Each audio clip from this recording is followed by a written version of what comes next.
Halls of Torment is an action roguelike inspired by the survivor bullet heaven genre, popularized by vampire survivors. Here you get to choose one of up to 11 main characters to blast your way through the hordes of enemies to conquer its 5 main levels. The first thing you'll notice when playing Halls of Torment is the old school aesthetic and feel.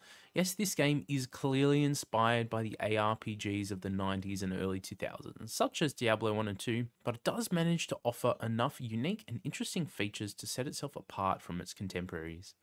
Each character has a unique weapon, stat spread, and ability, and the good news here is that these characters feel and play differently from each other. There is a good mix here between long range, close range, magic users, there's even one character that wields a flamethrower and another that has a pet dog. Once you select your character, there are 5 main levels to progress through, as well as an additional difficulty level here called Agony. We'll get back to that in a moment. Each stage also has NPCs to find that will allow you to unlock the game's main progression features. Yes, this game does have a loot system. Each item you find during a run can be hoisted up a well to the NPC above, who will then offer it for sale at a price. This allows you to deck your character out in different ways for future runs and does allow for some interesting build variety and customization. Most of the gear available during the early access period here is statically rolled, meaning you won't have to grind over and over again for the perfect stat rolls on your items. Instead of chasing RNG loot, Halls of Torment is more about collecting all of the available gear and then making interesting loadouts to take into the higher difficulty Agony mode. The Agony mode here is pretty cool. As you start your run, a bar will slowly start filling as you kill more enemies. This will progress from Agony 0 up to Agony 5, progressively making the game more challenging by increasing the enemy count, damage, and health as you continue further into the run. This mode is really interesting and it feels really well balanced. It is quite challenging, but if you have a strong gear loadout and some knowledge of the game's systems, you really can make it through to the final boss and beat the Agony mode. You also pick up scrolls during your runs that will give your character additional magic spells to boost your power. These abilities range from the garlic type AoE circle around the character, needles that are constantly fired at the closest enemy, and so on. These can be upgraded in different ways at level 3 and 6, allowing you to customize your loadout even more during a run. In addition, you can also collect materials during your runs here that can be used to make potions. These potions have various effects such as additional rerolls and banishes, as well as some other interesting perks such as the ability to double up on a chosen upgrade during your run. There are a bunch of these potions to unlock, and these can be quite useful in boosting your overall power, especially for the Agony mode. Let's talk about the moment-to-moment gameplay here. As the character hitbox in this game, it feels really good and consistent. You're able to slip through these tiny gaps between the monsters as you zip around the map. I played on controller here and the movement feels really good on the control stick. There is a bit of a learning curve on some of the characters here, as not all of them start with high move speed, for example, meaning you have to choose how you build your character. Do you want to spec into speed, or do you just want to be a slow tank that can out-heal and out-regen everything?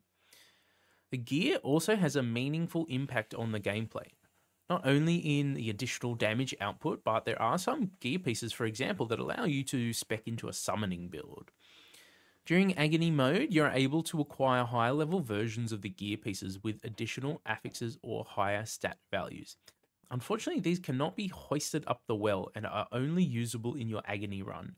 This has the potential to be a great endgame system, as the additional bonuses on this tier of loot are actually random.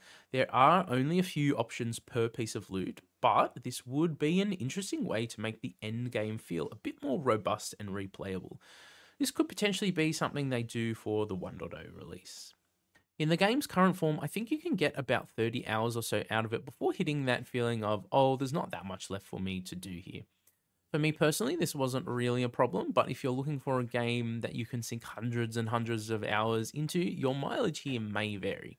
If the gameplay loop really hooks you though, you can spend more than 30 hours grinding for meta progression upgrades, collecting all the loot, upgrading your potions.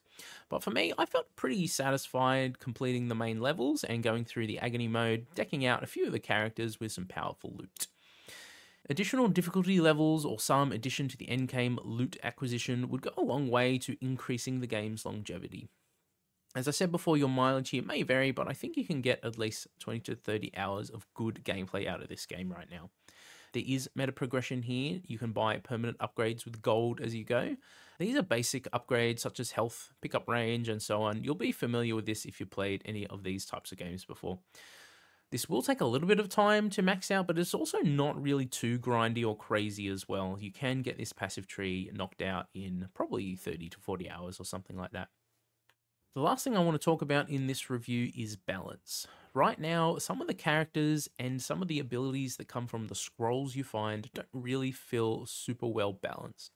Someone like the Cleric has both AoE and insane single target damage, whereas some of the other characters really struggle to DPS single targets, especially early game before you've completely decked yourself out with gear and upgraded any of the meta progression stuff. Likewise, the scroll abilities that you find feel pretty unbalanced as well. Something like the needles feel so strong and can end up more than doubling your main weapon's total damage output in a run, whereas something like the astronomer's orbs, for example, really pales in comparison and feels kind of bad. Balance is something they can address in the 1.0 release, but right now there are a few options that feel like kind of must-pick options for the agony mode, at least in my experience. At least in terms of the scroll abilities. Some of the characters do start to come online after a bunch of meta upgrades and good gear, but something like the Archer, for example, he feels really strong right at the start and he could totally just get the job done for you.